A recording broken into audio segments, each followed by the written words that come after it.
2022年好像7月初斯里兰卡宣布破产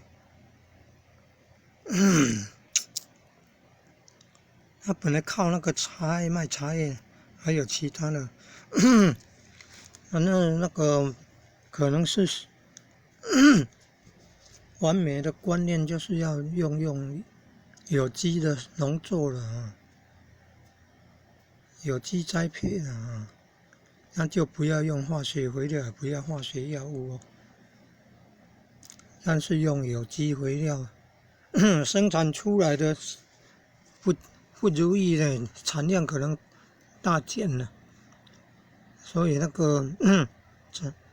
经济可能就受影响。然后还有什么外债很多拖垮，